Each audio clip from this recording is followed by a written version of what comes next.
What's up next? So this is Stormy Monday. Now this song ends up really after Fillmore East. It stays in the rotation permanently as the kind of stretched out slow blues song that they play.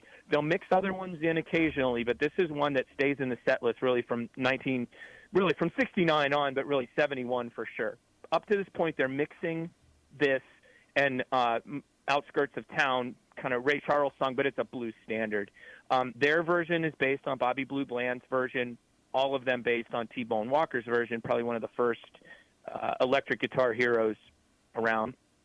So what I think is really interesting, though, is it's played very intermittently up to this point, and the Outskirts of Town is still played, yet Duane introduces it as kind of, we haven't played this in a while, and then 6 weeks later they play it one time at Fillmore East, so that there were 6 shows they played, 4 of them we have tapes of, and Stormy Monday only appears once. So, again, it becomes part of the canon.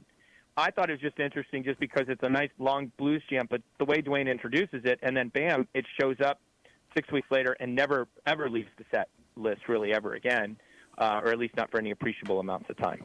Run a little organ up through there, too.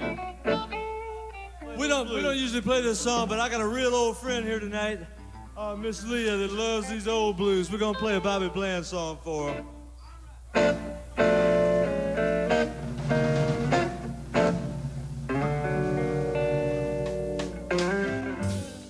It's a pretty quick development.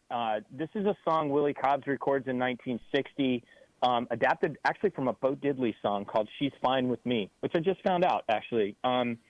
Bunch of versions. The Allman Brothers learned this probably from Junior Wells's record, Hoodoo Man Blues.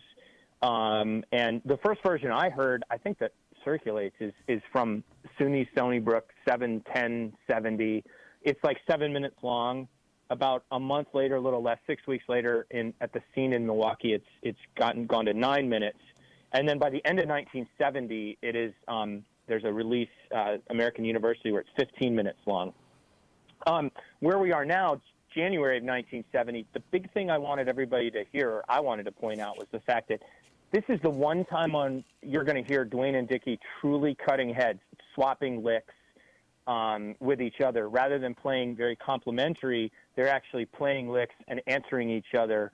And they do it differently than what's on Fillmore East. If you're familiar with that record, you'll hear it. The first time I heard this was a couple weeks earlier, actually a week earlier, at Syria Mosque. You can hear him do it here. I love it.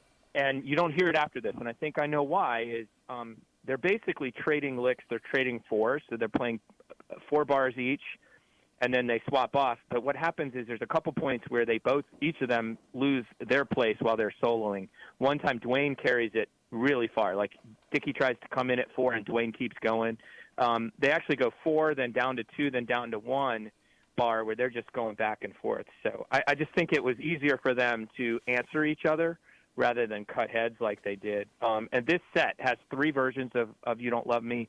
We picked the final one, or the one that came after Stormy Monday, just for continuity's sake. So that's the only reason we did this. So you'll hear differences, and if you listen closely, you'll hear Duane quote the melody from "Come On in My Kitchen," the famous Robert Johnson song, during one of the quieter parts, which he does later. All right, Bob, we got to roll with this, man. Let's do it. A little help with this one would be appreciated.